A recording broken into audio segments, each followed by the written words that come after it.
Mais tu sais, moi je suis frappé de voir Il y a combien des je soulage Céliniens. des gens. Oui, Il y a des tas bien de gens sûr. qui me disent, tu sais, maintenant c'est devenu, c'est Ben Bernadette oui. Soubirous, c'est la Oui. Sainte Vierge, tu Ben sais, oui. tu peux rien dire. Tu peux... Oui. Ah oui. Et Oui. en fait, Ben oui, des tas de tout à gens fait me ça. disent, ah mais c'est merveilleux. Oui, enfin, grâce à toi, on ne culpabilise plus. c'est moi qui le prends, mais au Oui, moins, mais oui, c'est vrai, au moins c'est salutaire. Voilà. on l'avait Donc pas. oui, mais Charles Dantzig, là, qui publie un nouveau livre que j'adore, évidemment, comme tous les autres, parce qu'il va dire je suis d'inconditionnel. Donc c'est pour dire vraiment, c'est un auteur que j'aime infiniment comme auteur, et comme homme aussi, j'ose le dire aussi. Bon, eh ben, il va vous lire des extraits à propos de chef-d'œuvre, qui est aussi décapant, superbe, l'élégance de l'écriture de Charles Dantzig. Dans la salle, comme ça, il y avait...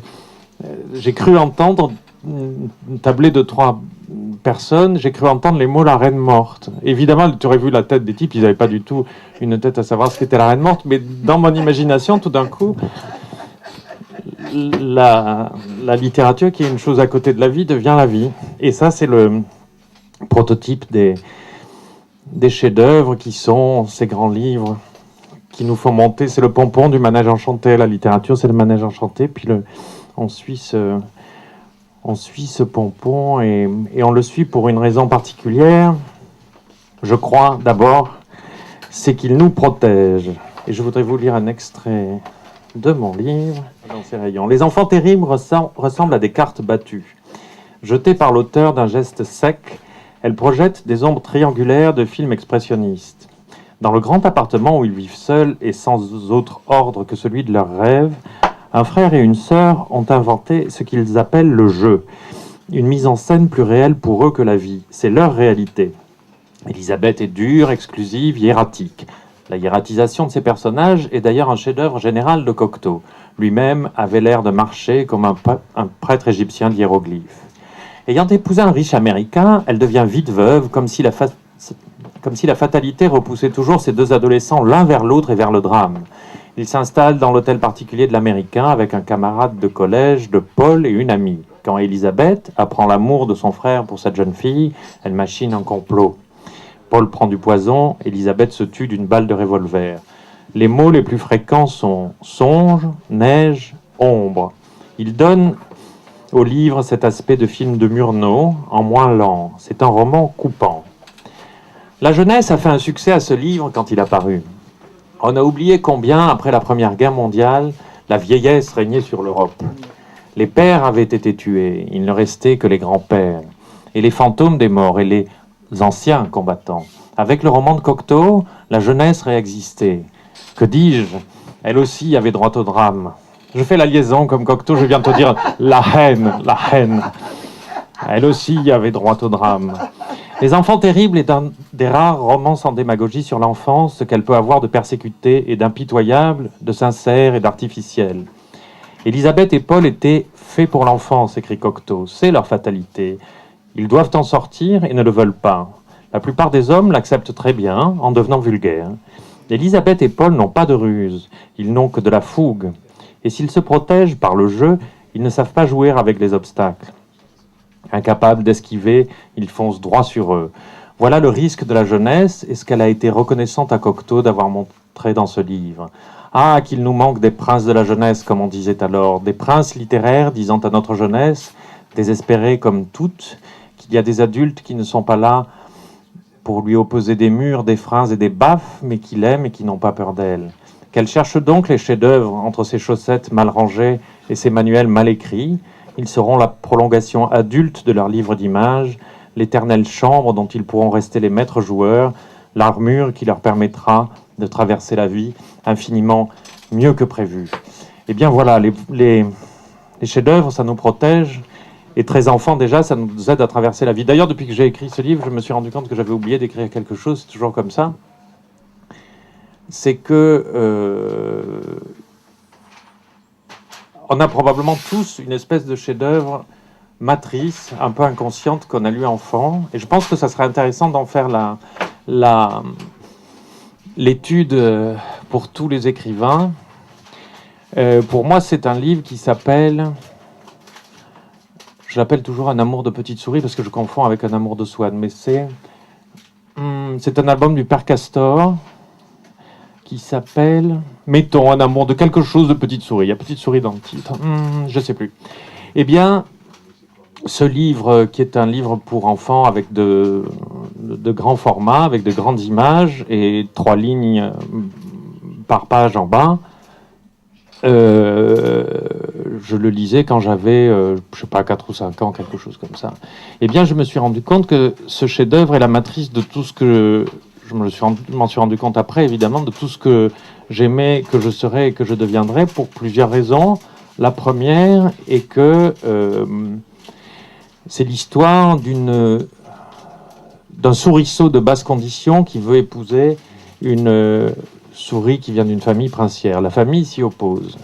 Je me suis rendu compte bien des années plus tard que venait de là mon amour pour Shakespeare, car c'est l'histoire de Roméo et Juliette. Ensuite, de quoi, l'histoire est assez brève, les parents de la petite souris acceptent que le souriceau de basse condition épouse leur fille.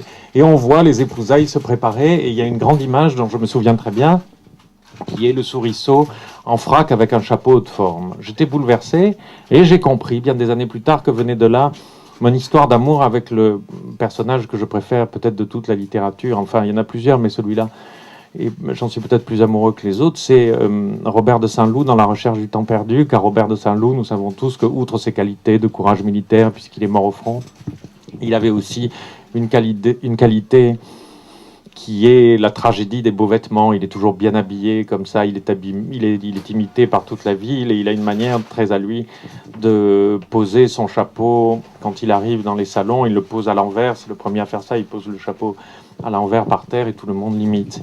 Et bien voilà comment, dans Un amour de petite souris, j'ai découvert Robert de Saint-Loup, et à la fin, que se passe-t-il? C'est que le souriceau et la souris prennent l'hélicoptère, et là j'ai compris, bien après, que venait mon amour pour la poésie de Max Jacob, car toute la poésie de Max Jacob, c'est des histoires de souris qui prennent les hélicoptères. Évidemment, jamais Max Jacob n'a écrit un poème où des souris prennent l'hélicoptère, mais c'est ce genre de fantaisie, au plus haut sens du terme, qui est là. Chacun a ses chefs-d'œuvre pour les jours de dépression. Pour moi, j'ajouterais la Hold Dog Alert des 101 Dalmatiens de Walt Disney, ce chef-d'œuvre de scène longue. Les 2 parents dalmatiens, dont les enfants ont disparu, aboient dans Regent's Park. Alerte, un Danois de Hampstead, lequel passe l'information à un basset artésien, ami du noir, qui transmet à son tour à un vieux chien hérissé, le colonel, équipé d'un cheval capitaine et d'un chat sergent. C'est le corps canin de l'épopée qui va commencer. Mais bien sûr, aucun Disney ne vaut les Aristochats. Ce chef-d'œuvre de raillerie tendre a contribué à me faire reconnaître une partie de ce que je désirais de la vie. Ah, ce début, Paris en 1910, l'hôtel particulier, la vieille dame disant « bonté divine », et Duchesse se penchant sur un de ses chatons en lui disant « allons, allons, ce n'est pas comme ça qu'on devient un homme du monde », et les 2 oies anglaises, sûres de leur bon droit et sans peur, avançant en roulant leurs grosses hanches, et le timide gros chat de gouttière au Malais, et le preux Toulouse.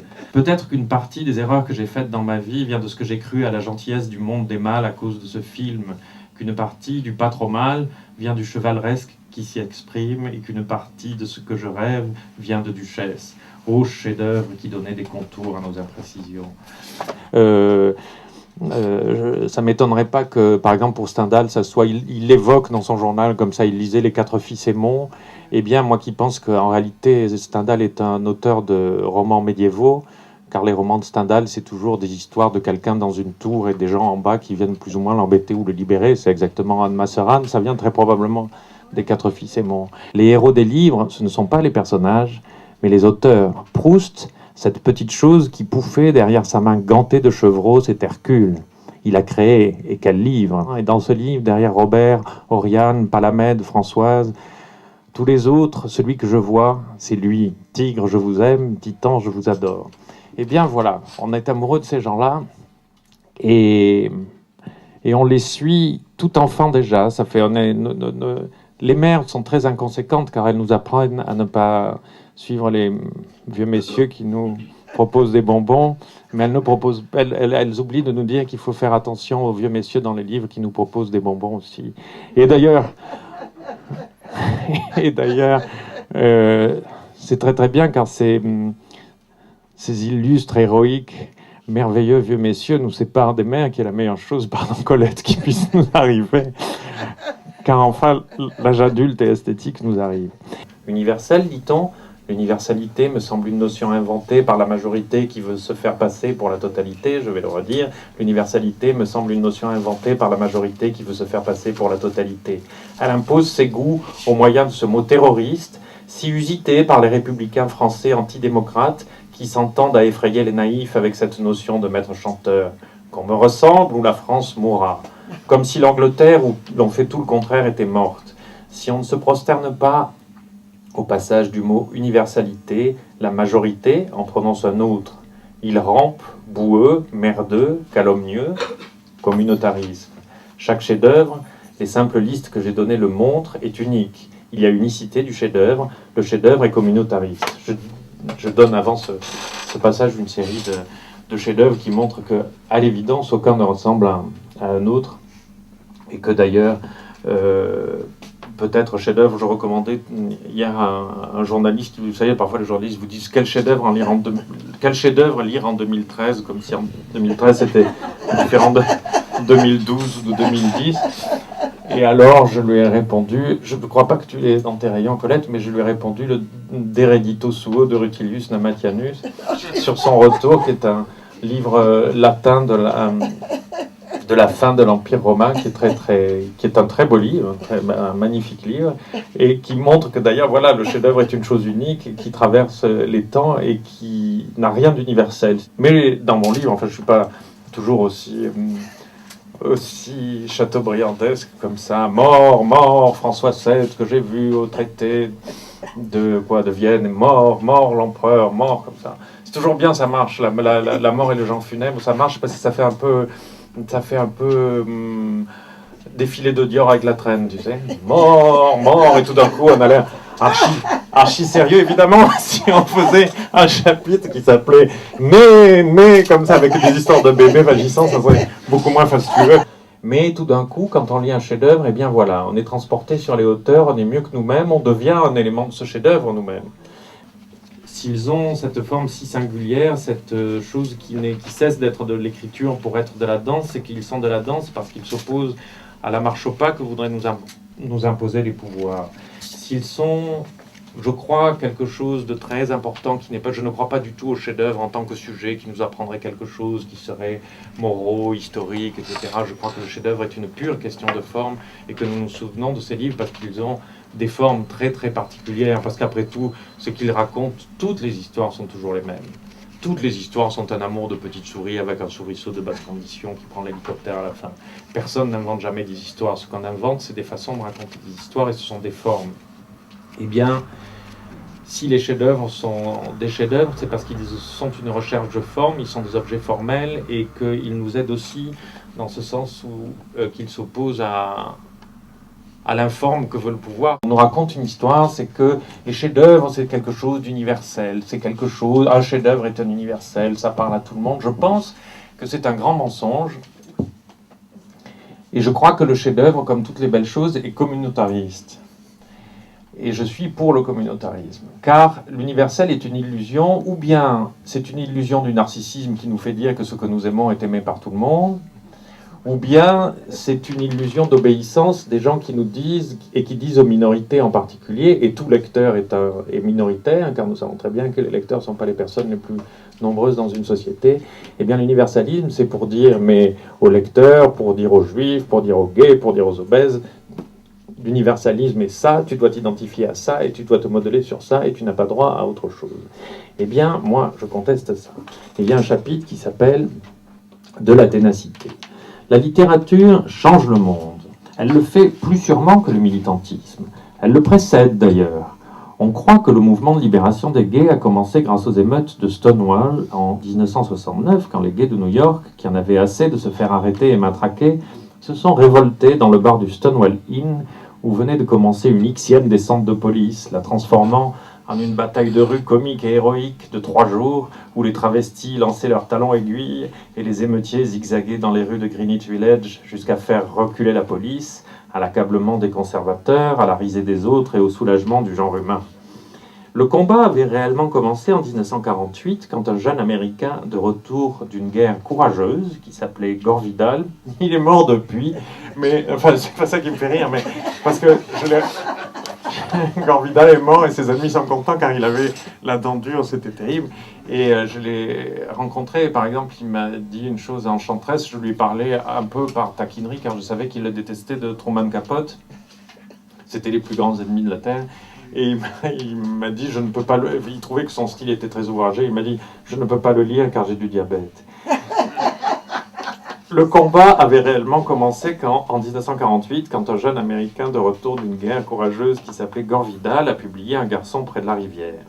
Dans un moment d'admiration maximale du machisme, il prenait le risque de raconter une histoire d'amour entre garçons et scandale. Ça n'est pas un chef-d'œuvre, ça, mais les livres qui veulent faire progresser la conception des mœurs renoncent avec panache à la littérature pour aider la cause des hommes. D'autres écrivains ont suivi, comme James Baldwin, fils adoptif d'un prêcheur et très éloquent lui-même, comme il l'a montré dans ses écrits politiques sur les Noirs d'Amérique, aurait pu en faire un manifeste pour l'égalité. La poésie est plus frappante que le journalisme. Ainsi, la première lecture publique, comme ici, en 1955, de son chef-d'œuvre Howl par Allen Ginsberg. Il y parle de son amour pour un homme, il ne le confesse pas. Le militantisme a été énergisé par cette hardiesse littéraire. On est parfois d'autant plus hardi qu'on est seul dans son bureau et inconscient des conséquences pratiques. Le militantisme est une littérature, au fait. Il n'y a pas plus scribouillard qu'un militant. Et je crois d'ailleurs que ce qui m'a frappé en cherchant quand le mot de chef-d'œuvre a été appliqué pour la première fois à la littérature, il m'a semblé découvrir que c'était Voltaire qui avait trouvé ça. Il l'a fait, si je ne me trompe pas, en 1752, il l'a appliqué à Corneille. Et c'était la première fois qu'on appliquait le mot chef-d'œuvre à la littérature. Eh bien, si c'est Voltaire, ça n'est pas tout à fait négligeable, car Voltaire était quelqu'un qui avait un rapport avec le pouvoir tout à fait insolent, comme nous savons. Il l'a pas toujours eu. Enfin, il a voulu d'abord. C'était un jeune homme fébrile qui voulait absolument arriver. Il n'y a pas de mal à ça. D'ailleurs, il l'a très bien fait. Il est devenu, après avoir pas mal trépigné, il est devenu historiographe du roi, comme l'avaient été Racine et Boileau, que je citais tout à l'heure. Et puis, il a fait cette chose inouïe. Tout d'un coup, Voltaire, qui était devenu historiographe du roi, c'est qu'il a commis cet acte d'une insolence insensée, c'est qu'il est parti de la cour. C'est un acte d'une insolence considérable, car c'est un acte qui établit, pour la première fois, l'indépendance de la littérature. Et c'est ce même homme qui a employé le mot de chef-d'œuvre. C'est d'ailleurs à ce moment-là que se distingue la notion et le mot de littérature qui n'existait pas auparavant. C'est à cette époque-là que le mot littérature apparaît. Et les choses ne sont pas fortuites. Je crois que si quelqu'un comme Voltaire, cet homme insolent qui quitte la cour, invente le mot chef-d'œuvre, eh bien c'est pour donner tout d'un coup une force et une indépendance, enfin c'est pas un mot que j'aime, enfin disons ça comme ça, ou une puissance et une indépendance à la littérature qu'elle n'avait pas. Et remarquez que Voltaire est aussi l'homme qui a inventé une expression qui est devenue maintenant un peu condescendante, mais c'est bien dommage car elle avait été une très forte expression, c'était la sienne. Il a inventé aussi l'expression d'homme de lettres. Évidemment, si le chef-d'œuvre était l'application simple de règles, il suffirait d'appliquer les règles et tout le monde écrirait des chefs-d'œuvre. Prenez par exemple le sonnet, qui est la forme poétique la plus réglée, on sait exactement ce que c'est. Et bien pourtant, et pour prendre des écrivains italiens, un écrivain italien qui est mort il n'y a pas très longtemps et qui a écrit quantité de sonnets, s'appelait Zanzotto, était très très mauvais. Et les sonnets de Pasolini, qui ont exactement la même forme, pourtant sont très très bons. Et voici donc, pour finir, un très mauvais poème du roi Louis XIII. Tu crois, ô beau soleil, qu'à ton éclat rien n'est pareil. Ça, c'est un seul vers, donc les rimes sont intérieures. Non, c'est pas drôle. Tu crois, ô beau soleil, qu'à ton éclat rien n'est pareil. En cet aimable temps que tu fais le printemps, mais quoi, tu pâlis auprès d'Amarili? Or que le ciel est gai durant ce gentil mois de mai. Les roses vont fleurir, les lys s'épanouir. Mais que sont les lys aux yeux d'Amarili?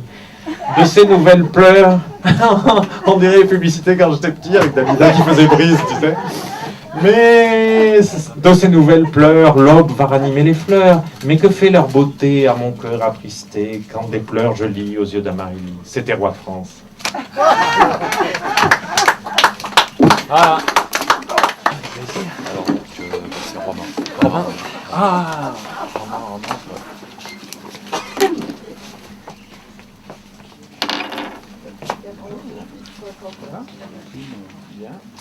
Bonsoir. Comment ça va?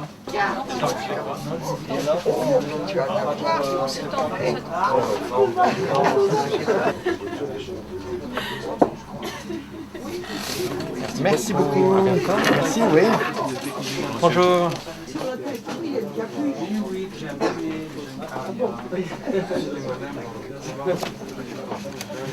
Eh bien, merci. J'étais content de vous voir.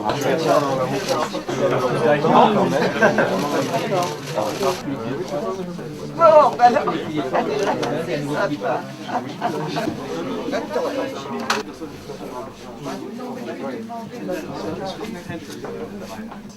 Moi, je veux lire le dernier Julie Wolkenstein, qui est très bien. Ah bon? Par là, Oui, je il est crois. là. Oui, c'est Alice et moi. C'est sur la C'est maison l'histoire de de son famille, enfance, oui. et moi, je connais cette J'ai maison. horreur des histoires d'enfance. T'as